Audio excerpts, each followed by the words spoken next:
Good afternoon, Lancaster. This is Lancaster Connects. It's 2 o'clock. It's Monday afternoon. You know it's Lancaster Connects time. Lancaster Connects is a show about great people, having conversations with great people, doing great things in the Lancaster community. And that's exactly what we're going to do today. I am joined in the studio by two pillars of the Lancaster community, the downtown Lancaster community. On my left here, your screen's right, we've got Andy Sedora. Andy, welcome to the show. Thanks for having me. It's a very loose definition of the word pillar, but appreciate it. You are taller than me, so I think pillar applies. All right. Yeah, In that regard, I'll take it. And to my right, we have Jeff Emrich. I get that right? Yep, that's right. Yep. Welcome to the thanks show. for having us. Yeah. Yeah. So looking forward to it. So Jeff and Andy represent Vantus Wealth. We're going to get into what Vantus Wealth is in just a moment. But thank you guys for being here. This is exciting. I've known Andy for quite some time, part of a referral group that we've been part of. Yeah. And we play basketball together. Yeah. Trying to get you to play basketball again more. You're quite good. Well, you're too good. I don't like playing against guys better than me. Yeah, that's. I thank you, but I don't think that that's true. Well, depends on the day. That's right. That's right. So we're going to dig into what Vantus Wealth does. Just a few housekeeping things here to get started. Obviously, Jeff is not here with us today. He is on vacation with his family down in Puerto Rico, hopefully enjoying some sunshine and 70 to 80 degree weather. It's kind of the opposite of what we got going on. To say the least, yeah. Although I heard one of our guys, Drew, said there's going to be a heat wave towards the end of this week, like 30 and 40 degree weather, which is like, it's going to feel like great. Get out the shorts and t-shirts, right? Sign me up. There we go. There we go. So Jeff, hope you're having a great time down there in Puerto Rico. We kick off the show with a mattress tip. We run this podcast through our Gardener's Mattress and More business, obviously a mattress retail store. We help people sleep better every day. And normally Jeff does the mattress tip. I'm going to take a slightly different direction here. Maybe not so much a mattress tip as a relationship tip, or maybe not relationship tip, but a relationship suggestion. It's Valentine's Day week. I don't know if you're the type of person to get your significant other a Valentine's Day gift, but an awesome Valentine's Day gift would be an incredible set of sheets. This is not a set of sheets. This is just a pillowcase. Not enough space to bring a set of sheets in here, but we have some really, really nice bamboo sheets. Feel these. Just feel that. Oh my. Super soft, super comfortable. They're luxurious sheets. They have corner protectors so they stay on. They're not going to pop off. But bamboo helps keep you cool at night. Kind of helps dissipate the heat, naturally wicks moisture away from your body, helps you sleep drier and cooler. So if your significant other would like an amazing night of sleep, an inexpensive way to do that for Valentine's Day would be a great set of sheets, either from Caroloa or Dream Fit, two of our premier sheet vendors here at Gardeners. Put me down for a king size. Hopefully my wife's not watching. Well, surprise. Yeah, right. She can know. It's no big deal. No. Yeah, It's no big deal. We'll take two. Yeah, there you go. Two per deal. There we go. Bunch of different colors, some nice solid color options there. So that's our mattress tip here. If we can help you sleep better, just come to Gardeners Mattress and More, 830 Plaza Boulevard, right behind Park City Mall. 16 time in a row favorite mattress store here in Lancaster County. Will help you sleep better, whether it's a new set of sheets, new mattress, new pillow. Actually, pillows make great Valentine's Day gifts too. So keep that in mind. All right, wheel spin time. I don't know which one of you guys wants to spin the wheel. We talked about a pre-show. You can do it. You can both do it on three. Yeah, I think it's three. So hold up. I got to say what the wheel spin is. The watchers of Lancaster Connects know what the wheel spin is, but free gift for the watchers and listeners of Lancaster Connects for this week. All you got to do is come in, mention the free gift, and you get the free gift. Sometimes it's some merchandise. Sometimes it's a discount. Sometimes it's a free massage. So when you guys are ready. Any chance it's a free bed set? I don't think it's a set of sheets. We'll see. There's a lot of options on the wheel there. So when you guys are ready, you can say spin that. All right. You ready? 3, 2, 1. Spin that wheel. Wow. Oh my gosh. Look at that. We didn't even Perfect rehearse unison. That was. I can see why you're great business partners. Oh, look at that. We haven't had this one in a while. So $25 donation in your name with any purchase at Gardner's Mattress or more to OTS, which is Off the Streets. We donate mattresses to Off the Streets monthly. Oh, nice. So if you come in this week, make a purchase at Gardner's Mattress and more. Could be anything, pillows, set of sheets for Valentine's Day. Could be a mattress. Wow. We will make a donation in your name to Off the Streets Lancaster, who help people get out of homelessness and into homes, furnished homes. Great organization, great people there. So That's incredible. all you got to do is come in and mention that you saw it on Lancaster Connects. Thank you, guys. Awesome. Thank you. Yeah. That was great. It was a great spin, Jeff. It was. Good job. All right. So let's dig into Vantus Wealth a little bit. For listeners who might not know who Vantus Wealth is, who are you? What do you do? Jeff, go ahead.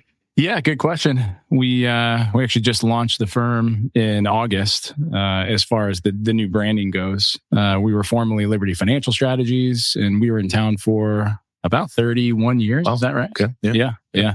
You were right off of Fruitville Pike? We were, Oh. Foxshire Drive, right off of Fruitville Pike. And the original founder is Wes Carr. He has been in town and been in business very, very long time. And we came up with the idea about a year and a half or so ago to launch our own firm and go 100% independent. We were with MML Investor Services before, Mass Mutual.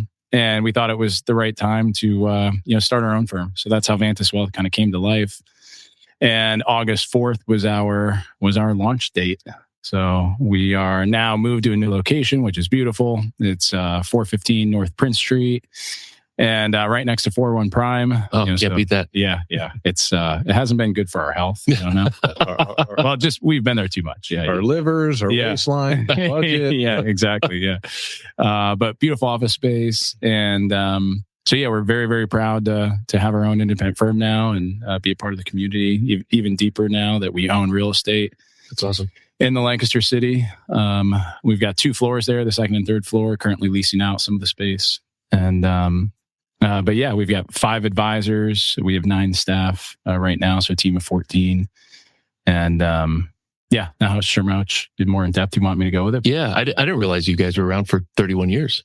So Wes is our founding partner. So when all of us got into the business, you get in, for better or worse, as lone wolves. But the business is kind of morphed towards more teaming concept. So Wes and I teamed up originally in 2015. And then Jeff joined officially on our team in 2017. Clinton joined us, Clinton Simmons, in 2020, right around COVID. And then Paul Brummel, he joined us around 2023, if memory serves me correctly. Yeah. Mm-hmm. So we've had a ton of moving parts over the last, 5-6 years. It's been a crazy ride. Yeah. Where does the name Vantus come from? Yeah. Yeah, I mean, the short story is it originates from vantage point. So Okay. vantage. Yep. And I know what that word means. yeah. So I think it's very impressive you do. Thank you. But when you're doing planning for somebody or you're looking at their situation, we feel like something that we try to do in every situation is zoom out and look at it from a very specific vantage point rather than just, siloing in on one situation or one part of somebody's plan. So when we were going through the branding process and the marketing team we were talking to, they said, well, that seems to be really like a part of what you do and how you live and how you work with people.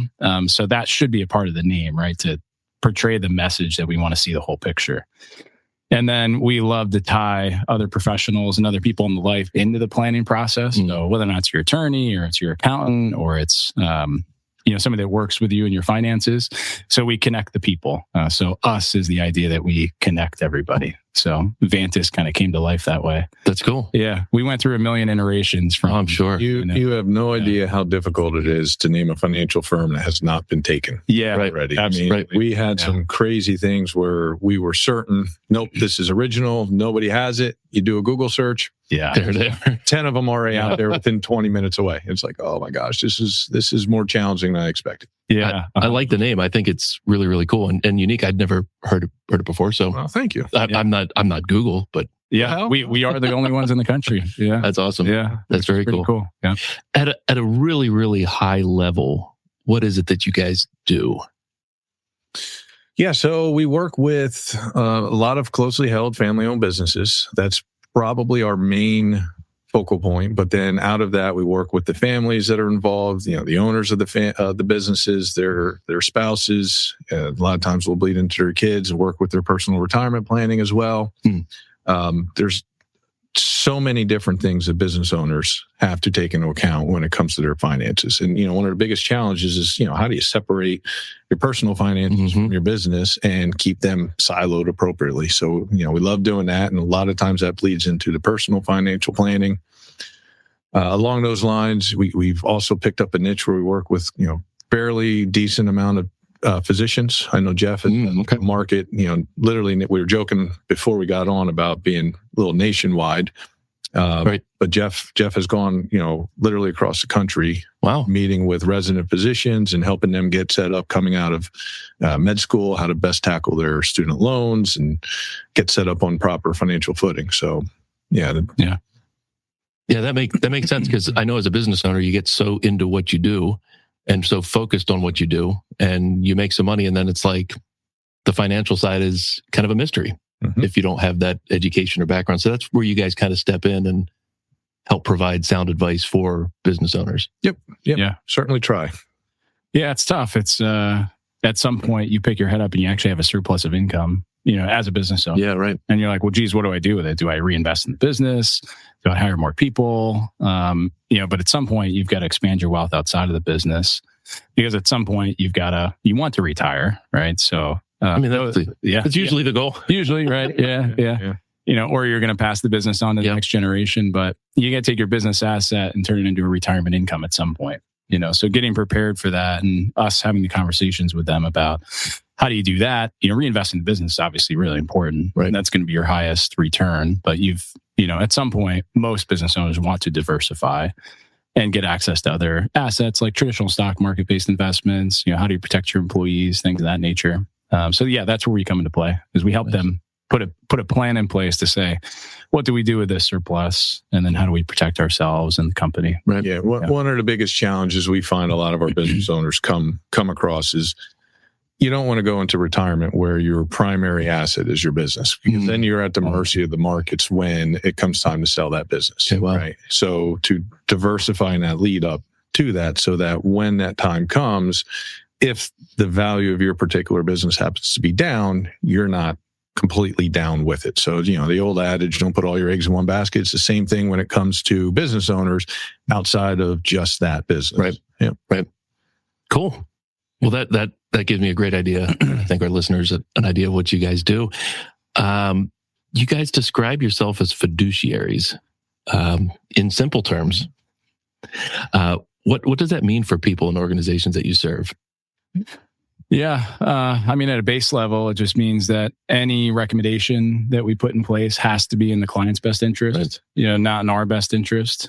So it is a legal responsibility to our clients to make sure that we're recommending anything that's in their best interest and not ours. So it used to be, back in the day, financial advisors would only get compensated from a commission basis. So they would have to sell you something, whether or not it was an insurance policy or an investment solution.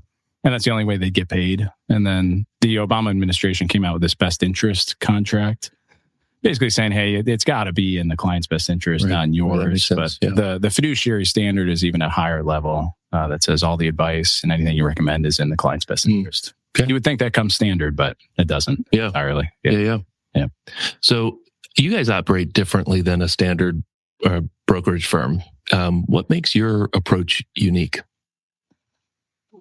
Well, Jeff mentioned it earlier. We whenever possible, we want to try to get the other advisors at the table, right? So the attorneys, the CPA, especially when you're operating in the business realm, because all those things tie so closely together. Right. Especially, a lot of our business owners will own the real estate as well, and there's just so many different layers to that. We are very good at looking at it from our perspective as financial advisors. But then, the attorneys will look at it from, the same challenge through a different perspective. Same with the CPAs, right? So we really, whenever possible, we're trying to bring everybody to the table to get everybody's perspective for the clients and benefit. That makes sense. Yeah, it's when we come across other clients that maybe we don't work with right now, you hear like comprehensive wealth management, or I'm a financial advisor. I do work with a lot of physicians. It's kind of like somebody saying, hey, I'm a doctor, and like all doctors are the same. It is not the same. Obviously, you know that. So for us, I think a lot of people will say, "Hey, we do comprehensive planning. We connect the people in your life," but we see it all the time that it just doesn't happen. Where a client will just have a specific product, or maybe they just had one recommendation. I think what makes us different is we live it. I mean, with all of our clients, I think any client you talk to, I mean, we are talking about their investments and their cash flow, and how do we just make sure that their life is less stress, right? So they can just care about what they do and not care about their money, right? So I think we actually live it, Yeah. I think our clients would say the same. Yeah. So if we have business owners out there listening and watching, how do they get started with you guys? Like what is the first, second, and third steps to getting started with you guys? It's really just a conversation. Okay. We want to sit down. We want to get to know the clients. We want to, hear what their goals are, what their challenges are, what their, what they think they're really good at in this realm, what they think they can have some help with, having that robust conversation to kind of figure out where they're at, where they ultimately want to go. So starting off with that, and then as soon as possible, tying in these other professionals where it makes sense. Yep. Helps a ton. Yeah, the process always starts that way because they have to figure out if they like us, we like them, and if they have any problems, and usually they get referred to us. It's very rare, somebody just kind of walks in the door. It does happen sometimes, but yeah, the conversation, if there is a gap or there's a need or there's something going on in their life that we discover, then it goes to the next step where it's more kind of data, fact finding, right, figuring out their situation, and then really figuring out where they want to go. So if it's, I want to sell the business at 50 and I want to, sell off into the sunset, or I want to pass the business on to the next generation, then we put a plan in place to try to help them get get where they want to go. Right. Yeah. Right. It usually takes 3 or 4 meetings to just get things kind of moving. I tell clients all the time, in the next few weeks, they're going to be sick of me and my team, right? Because there's so much contact early on, but then once the plans are kind of up and running, we revisit them regularly as often as needed. But, those first couple months are typically meeting intensive, it's finding out where they're at, what they need to accomplish, and getting everything buttoned up. And then on an ongoing basis, how often do you need to meet with clients? So our requirement internally is bare minimum once a year. Right? We're not interested in just transactional based clients, right? So that being said, as somebody's approaching retirement, whether they're business owners or non-business owners, there's a lot of questions that pop up. So we will absolutely meet with clients as often as they need to feel comfortable that they're going into the next stage of life, whatever that might be, fully prepared and ready to tackle it head on. What are some life events that people go through that happen where they should contact you? Like, let's say they're a client of yours and, obviously things happen throughout life. Like what are some of those events that you guys should really get involved with? Yeah. So you're saying already a client? Yeah. Yep. Yeah. A lot of stuff happens. Some stuff this year, if we have W-2 employees that are getting bonuses, so cash infusions is a big one. So what do we do with it? Do we pay off debt? Do we invest it? Do we look at maxing out your retirement plan? Do we look at giving it away if that's something important to them? Right. So yeah, cash infusions, obviously like the bad stuff, right? Death in the family, parent is going into a nursing home. How do we do that? Right. How do we maybe protect assets? Older parents too. I mean, that's one I feel like we're talking about a lot right now. So yeah, mom and dad are getting older. They've got some assets that they haven't spent down. They want to protect it from the nursing home potentially. Is that something that we could help them with or coordinate with an attorney? Marriage. Right. Divorces. Right. I mean, that's the nice thing. Meeting with clients with that fiduciary standard. I mean, we have to have those conversations at least once a year. But when we're meeting with clients once a year, twice a year, quarterly, whatever it might be, those conversations are going to be brought up naturally. Oh, you're taking a new job. That leaves opportunities in terms of what they should do with their old 401k. Right. Purchasing homes, having kids, right? Families getting bigger, college. I'm living that right now. My oldest just graduated college. I got one on our way, and another one coming up the ranks. So I learned a ton going through that personally, for sure. So I got to imagine that going through it yourself, that expertise helps your clients immensely. it makes it so much more real. Yeah. Right. We can read the books, we can listen to the podcast, we can do all that stuff in terms of, what college planning, for example, looks like. But until you actually are sitting there with the fast food, they're my oldest boys on my left, looking at it. Gabe is on the right. He just graduated from Penn State. He actually works for us. Yeah, that's cool. He's been working with us for 2.5 years now, and he's full time. Still up there, living there. He's paying rent through this semester though, so he's up there enjoying. Yeah, there you go. Last semester, you go. Yeah, if you awesome. And then Joe on my right, left on the screen. He's at Westchester right now. Also works a couple hours a week for us, helping prepare that's reviews cool. and whatnot. Bringing on the new generation. Yeah. Yep. So very cool. My girls, Chris, are going to be upset that they didn't make the cut, but that's okay. Chris can find them. That's funny. Great. What are some common financial challenges organizations face? Businesses or nonprofits? Maybe you can address, both. Yeah. And first one that comes to my mind is always cash flow. Yeah. Right, Jeff? If you had any pops into your mind first. Yeah, I think so. I would think, HR, hiring, firing, retention of employees. That's a big one. We're not HR by any means, but sure. From a retention standpoint, helping them with their employee benefits can be a big deal. So their retirement plans. Okay. Which one to establish, how to establish it. But I think cash flow kind of, that's the king of the castle right there. Making sure the business owner has access to capital too. We have some great banking relationships locally. So it can be tough sometimes to say, hey, should I tap into a line of credit? Should I do this? Should I put a loan out? How do I actually get capital to run the company? Or if I want to open up another building or something along those lines. So we're good with connections as far as that goes. But I think cash flow is a big one.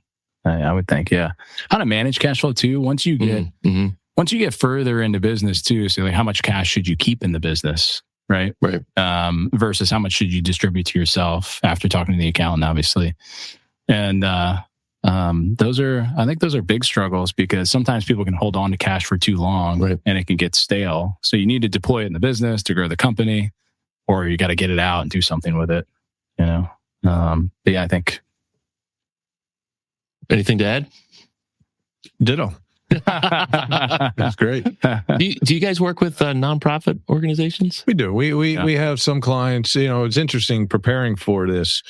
We reached out to our team to see what everybody does because we know well what they do in the office, but then when they have their own, and I was really humbled to hear how involved our team is with different charitable organizations and nonprofits. So, we have so many people on our team. They're working in the food kitchens, they're volunteering their time there. Mm-hmm. Wes sat on the board of Messiah Lifeways for 17 years. I'm on a board for the Education Foundation. We got coaches. We have Sunday school volunteers. It's cool to see how involved every level of our organization is with the charitable. That's awesome. Yeah, it's impressive. We do manage some endowment funds, church funds. Mm-hmm.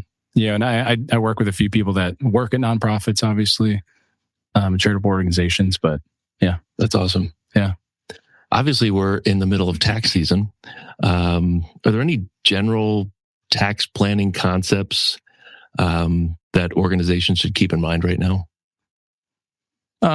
So organizations, businesses. Yeah. You got to think ahead too, for one thing. So planning with your accountant, sometimes we'll talk to an owner and they say, man, I haven't talked to the accountant all year. Right. And they're starting to do tax planning, way too late. Yes. So you got to do planning ahead of time for sure. So right now, as you work through your return with your accountant, thinking forward about what are some things I need to do this year. So if they had a really great year last year, what are maybe some deduction strategies that we could think about? Mm-hmm. And then I like retirement plans too. One thing like sole props still have a chance to do for last year if they didn't, is you can either make IRA contributions, to lower your taxable income from last year. You can establish a SEP IRA, SEP IRA, which is a great way to put away a lot of money for the future and get a tax deduction. Mm-hmm. But they can do that up until they file their corporate tax return. Okay. Yeah. So they have some time for that. But a lot of the stuff needs to be done within the calendar year in coordination with your advisor and accountant to try to get ahead of the game a little bit. That makes sense. Yeah. Now's not the best time to be calling your accountant per se to say, hey, what can we do to drive this down? They're right. I was talking to some over the weekend. They're already, 6-7 days a week cranking at it, 12 to 15 hours a day. Yeah, 6-7. Sorry. Yeah. That's right. Yeah. We're done with that, guys. We have kids.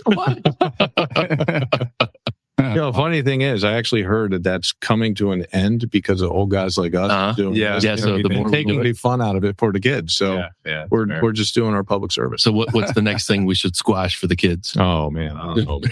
If anybody can squash a good time, it's this guy. We'll figure it out. That's awesome. That's awesome. What are some tax season pitfalls you see organizations or business owners run into at like a high level? Lack of preparation. Yeah, lack of preparation is a big one. Yeah. I think looking at their retirement plan, the 401k plan, or if they have a simple IRA.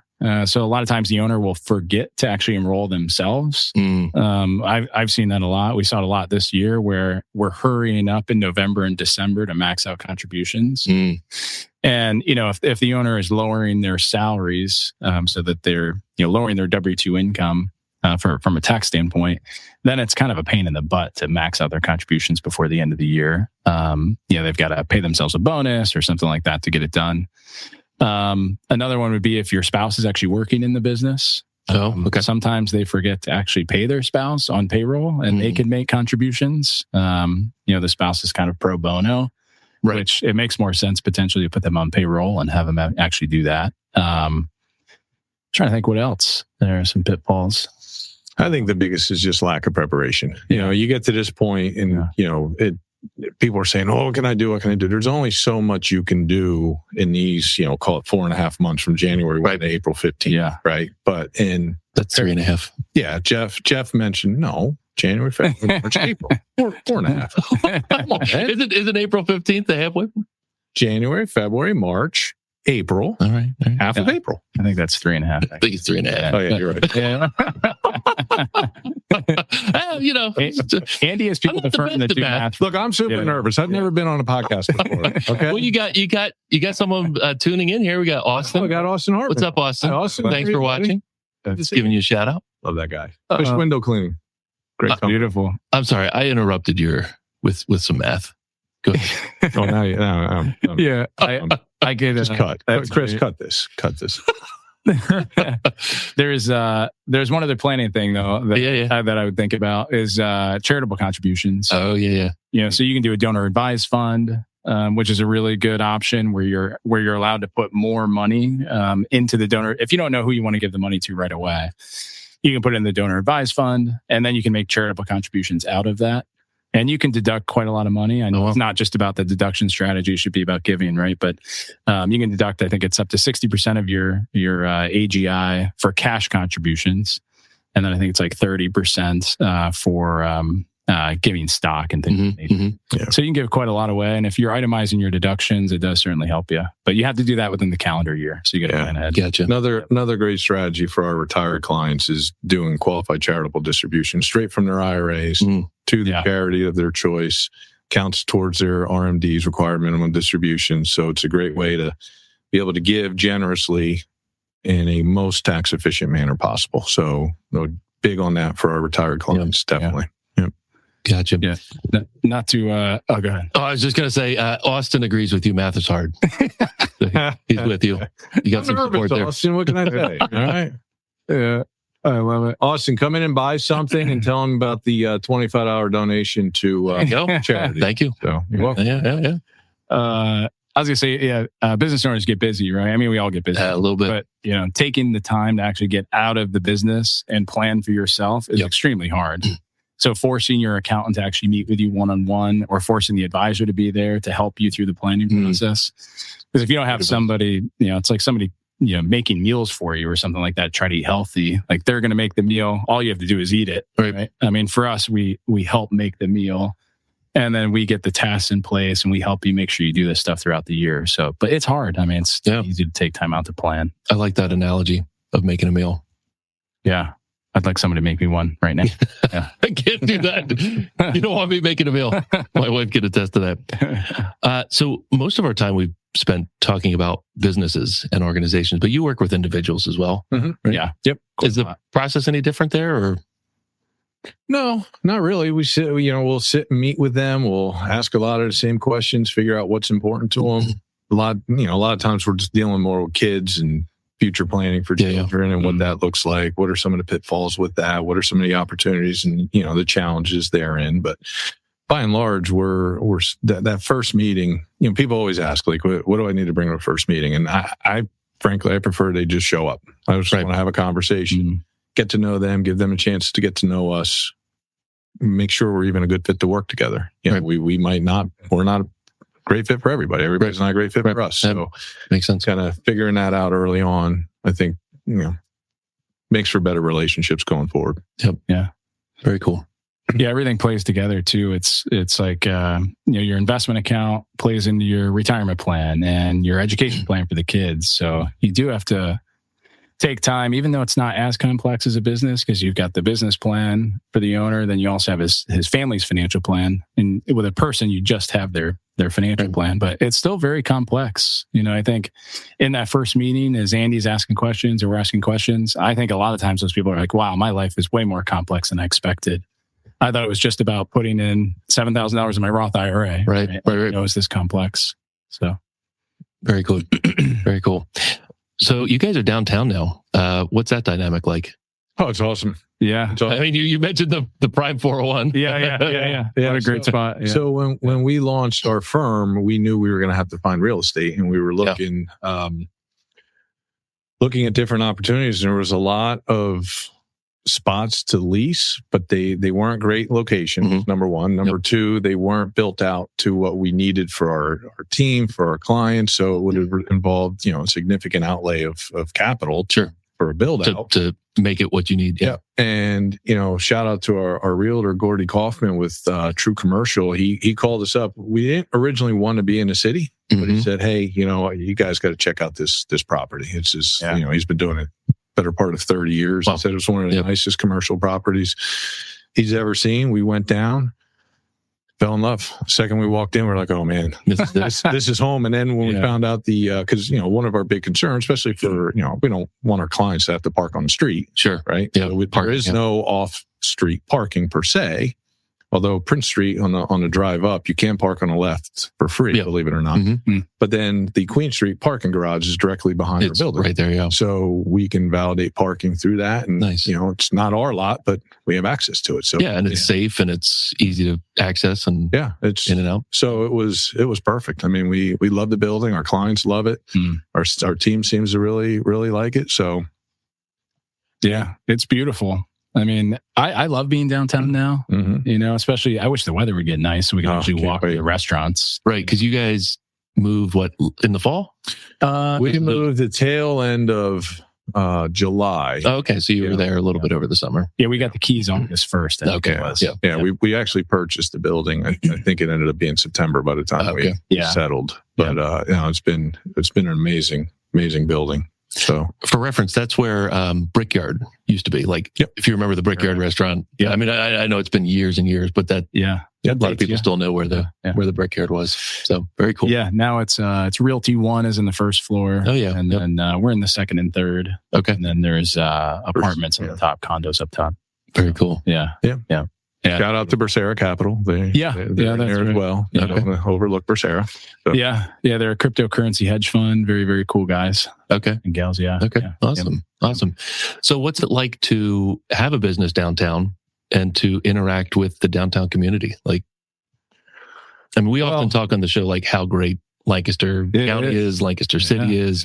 Yeah. So many great people doing great things. Downtown Lancaster is so cool.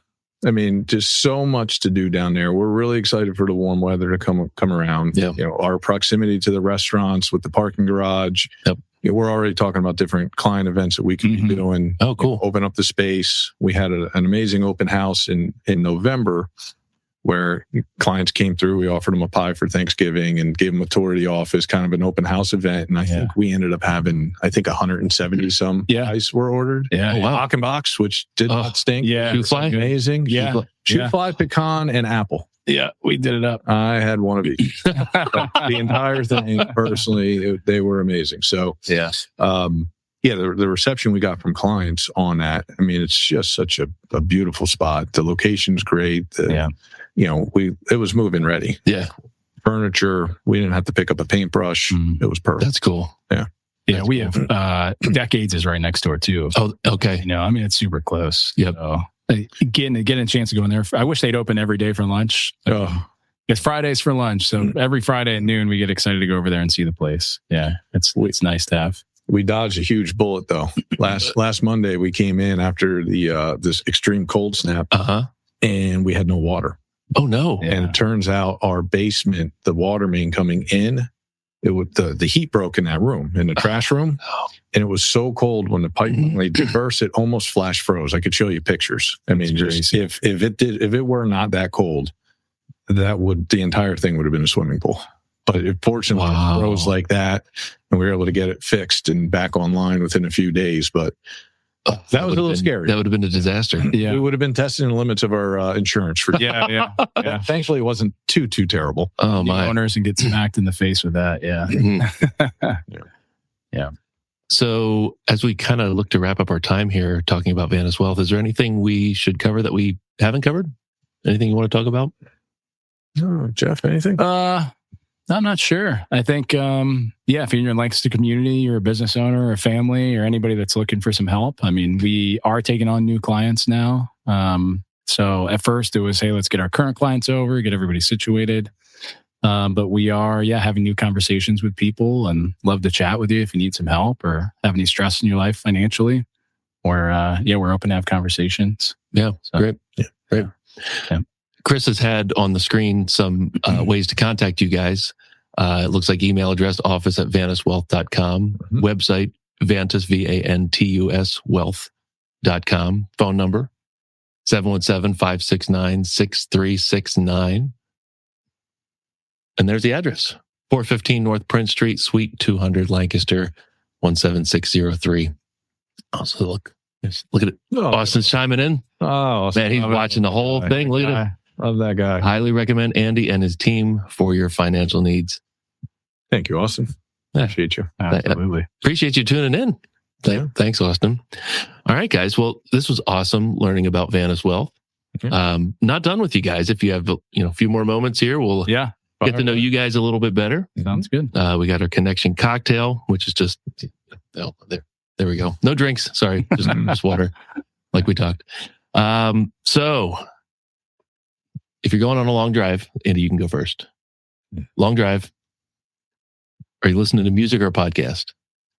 Depends. It's a great question. I was thinking about that. And what are you listening to? So I love Joe Rogan. Okay. I enjoy. I mean, his Lancaster Connects and then Joe Rogan. I mean, Joe Rogan, who after this experience, pretty much, right? Pretty much. Yep. But I enjoy listening to him. I have another one I listen to daily called President's Daily Brief. I enjoy that. It's just a former CIA guy that literally used to brief the president on all the major stuff. So it's been pretty cool, and I've shared that with my daughter, who's getting into that kind of stuff. And it seems very cool, pretty interesting there. But then sometimes I just want to veg out. So Zach Bryan radio, can't go wrong there. Classic rock, country. I'm pretty vanilla. Sounds good. Jeff, same question. Yeah, I mean, I'm a little bit of a I don't know, wacko. I mean, all I do is listen to financial podcasts. I'm kind of a dork with it, surprisingly. I listen to Animal Spirits, pretty much every episode. It's 2 investment advisors. Okay. Really good podcast. So I listen to that. I listen to Morningstar. They have a podcast that's out. Again, super boring. If I'm trying to be a little bit more fun, I do listen to Rogan sometimes, but his podcasts are so long. Okay. Zip through them, 2 times speed, Jeff. Yeah. There you go. Yeah, now they're only an hour and a half, right? But yeah, those are good ones. And then I like country music, so I listen to country music. I like the newer age though. It's like more a poppy country, All right. And there's no Waylon Jennings on Jeff's playlist. No. All right. Yeah. Not going deep cut. No, I'm not. I'm not tough enough. Very good. All right. Next question, Jeff. You can go first. Actually, this might be interesting. The question is if your friends had to describe you using one word outside of work. Oh, geez. But maybe you should describe each other. That's a twist. That's a twist. So, how would you describe Andy? How would I describe Andy? Oh, man. Outside of work. I don't know, man. Like one word? Or, it could be multiple words. I mean, he's an approachable, handsome man. I'm not sure, It's going to make me blush. He's good with ping pong too. So, I mean, Oh, really? Yeah. He's good with the paddle. He's never beat me. I have actually. Wow. There was a snip after that one. Yeah, I did beat him once. No, that's a great question. He doesn't remember it though. No, not at all. I refute every answer. Jeff is unbelievable. He's a very humble guy. He won't brag on himself for this, but I will. All right. And I equal part love this and hate this about this man. Right. So I've known you now going back since 2012? Yeah, 12. So let me see if I can get this right. Jeff was a junior National Olympic volleyball player. Yeah. Okay. Wow. Jeff was a collegiate baseball player with major league prospects until Tommy John surgery. Oh man! Wow. Very cool. And I'm not done. When Tommy John, that's all the time we have. For no, you're gonna need more time. When that surgery ended his career, he picked up golf and said, "Hey, golf is fun. I think I'm gonna just picked it up." Was it within 9 months you qualified for your PGA card? Pretty much, yeah. What? I hate him. This is why I hate him. Okay. Then, so he was a very skilled teaching golf pro for I don't know how long. All right. 8 years. 8 years. Yeah. He got out of that, came into financial services, launched an amazing practice, right? Does an amazing job with his clients. And then just on a whim, got into pistol shooting, just plinking, right? Next thing you know, because Jeff cannot just do something like the normal. Right. Obsessive compulsive. He just goes all in. And in the 1 year anniversary of his first local competition, I believe you competed and were like ranked in the top 10 in the national. What was it? Yeah, it's a national championship. So USPSA was the sport of pistol shooting. Yeah, pistol shooting. That's like sport, pistol shooting, speed shooting. It's a very cool sport. Yeah. It used to be televised back in the day, but now it's not. But yeah, I came 7th in the country. Yeah. So everything he touches turns to gold. So I love him for it. Yeah. And I hate him at the same time. It's like it's a weird dichotomy. Oh, thanks, Andy. I needed that. Yeah. Appreciate it. I got you, Jeff. So the golf thing, self-taught or? Yeah, pretty much. I mean, I worked at country clubs when I was young. Okay, so you've been around the game for... I was around the game, but I was an awful player. I didn't pay attention much. I just liked being at the course. Yeah. And then, unfortunately, my elbow and my baseball career kind of ended. And I didn't want to enter the real world yet. So I said, hey, let's become a golf pro. And I picked it up. I read magazines, Golf Digest. I hit golf balls in the snow in Mansfield, Pennsylvania. I mean, I was a little wild. Yeah. Do you have a golf tip for us today? Take 2 weeks off and quit. Why did you look at me when you said that? He must have played with me before. No. You got to practice your short game and lower your expectations. Yeah. Oh, yeah. Yep. Yeah, I mean, and just have fun, right? Totally. That's actual advice. You watch the pros play, they hit bad shots. You hit bad shots, it's okay. Yep. Yeah. And just because it's interesting, I'm a huge baseball guy. Like, where did you go to college? Yeah, I went to Alfred State University for 1 year in hopes to get drafted. Yep. So it was a Division I junior college in New York. I did not get drafted, and then I played at Mansfield University. Okay. So PSAC. When I went there, I think we were ranked number 1 or 2 in the country, and when I left, we were barely even ranked. Oh wow! Yeah, so it was great baseball school. It was a lot of fun to play there. Yeah. And did you play at all after the surgery, or? I played a little bit after the surgery, but started having really bad problems again. Really? I think I came back too fast. Yeah. I was supposed to come back middle relief, and then they had me starting again pretty quickly. So I think just aggravated it too much. Yeah. And it was my last year, so I didn't fight too hard after that one. Yeah. Wow. Yeah. The pistol thing that's amazing.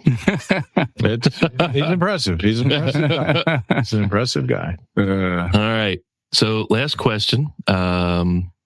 Local business you love supporting that people should know about.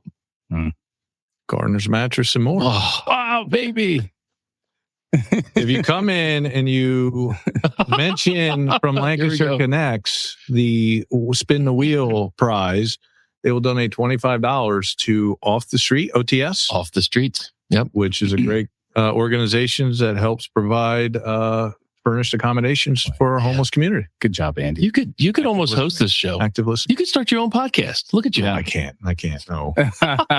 Got this, Ben. Well, thank you. I appreciate it. But what's another downtown business that you've gotten to know since you opened down there? Downtown? Yeah. I mean, the restaurant scene is unbelievable. I mean, we mentioned 401 Prime. Everybody kind of knows them. Jeff's neighbor, Daniel, who's one of the partners in Jeff's. He's amazing. Yep. We've been to Lombardo's more times than I can count. They've been phenomenal. Yep. Shout out to Mark Black and Aston Black. They did an amazing job renovating that spot. Yep. Chella's on Queen was incredible. Rachel, the young lady at work there, she's a sweetheart. Gets to know your name and your order. It's kind of like Norm and Cheers. Yep. Yeah. Perfect. Trying to think, some of our other decades you mentioned has been incredible. Onion Cafe. Oh, Onion Cafe. What's Onion Cafe? It's a little breakfast place, but they have it's got a twist to it. It's like an American Korean diner. Yeah, like American they have a menu of all your standard American fare: omelets, eggs, cheeseburgers, right? Everything. And then they have a Korean menu. Yeah, they'll throw in kimchi omelet. I mean, they got I got some good stuff. On Prince Street? Queen Street. Queen Street. Oh, Queen Street. Queen Street, yeah, very close to the office. Yeah. Across the street from Chella's. Yeah. And they do breakfast and lunch? Yeah. I don't know about dinner. But I don't know about that. Yeah. Cavilar, can't forget Cavilar. Oh, okay. Yeah. We'll walk that 12-minute walk or whatever it is. And that's lemon? Yeah, I think so. Yeah. Amanina's. Oh yeah, gotta start writing on this. There's so many good spots there, and we haven't even gotten down to down to the markets yet. Yeah, so we're waiting for the warmer weather for that. Yeah, well, my wife and I love Double C too. I mean, Double C is amazing. Where's that? It's you're going down Prince Street. It's on the right hand side. Okay. And it's after 401 Prime, about a block after. Yeah, and then after our town. Okay.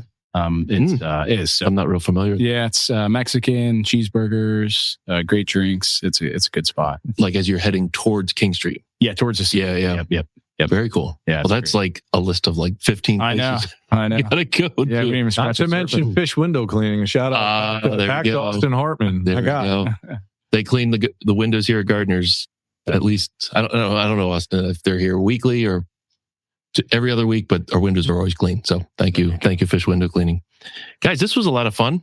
Yeah, thanks for playing along. Thank you for putting me at ease. I can't remember the last time I was this nervous. You did wonderfully, except for the whole math 3.5. Yeah. We'll clip that out. Play a blooper reel. Yeah, there you go. It was great learning about Vantus Wealth and all that you guys do there. Thanks for providing our listeners with some, oversight of what you do, or at least an overview of what you guys do and what they really should be thinking about in terms of their own financial strength and wealth and whatnot there. So honored to appreciate that. Thank you. We're going to wrap up the show here. Got a couple of things to do. Again, Lancaster Connects is produced by Gardner's Mattress and More. Whoops, wrong side. This side. Mirror image. I always get confused. Yeah, stuff. So Gardner's Mattress and More is 830 Plaza Boulevard, Lancaster, 17603. We're right behind Park City Mall, and we help people wake up happy every morning. We have a book called Sleep Better. You can get it for free by stopping by here at Gardner's, or you can get it online. You can request it online, gardnersmattressandmore.com/sleep-better. It's a long URL. Free tips and advice to help you sleep better. Obviously, a new mattress could help, but there's plenty of things that you can do with your sleep routine to improve your health. And the tip I'll share, we've shared this a few times before, but your sleep routine matters in terms of when you go to sleep and when you wake up in the morning. If you're able to do it on a consistent basis, it's much better than doing it at random. For example, last night was the Super Bowl, and it got over. Wasn't an overly exciting game, right? No. But my son wanted to stay up and watch. I'm like ready to go to bed. Fourth quarter starts, and I don't know. It ended like 10:30 or something like that. The last 5 minutes of game time took like, I don't know, half an hour. And I'm just sitting there going, I just want to turn this thing off and go to bed, because I knew that it would be out of my sleep routine. Like by the time I got, up to bed, and to bed, it was like 11 o'clock. And then I just laid there for a little bit, and I got up at 4:40 in the morning. So I didn't get a lot of sleep but I can feel right now like my sleep routine has me feeling tired. Right. So if you can kind of stick to that sleep routine, if you go to bed at 10 o'clock and get up at 6 a.m., whatever it is, if you can do that on a consistent basis, I know it's tough with kids and work schedules and Super Bowl and all that, but if you can do it on a consistent basis, that is the key. So tons of sleep tips like that and more in the book, Sleep Better. And you can pick up a free copy here at Gardner's Mattress and More.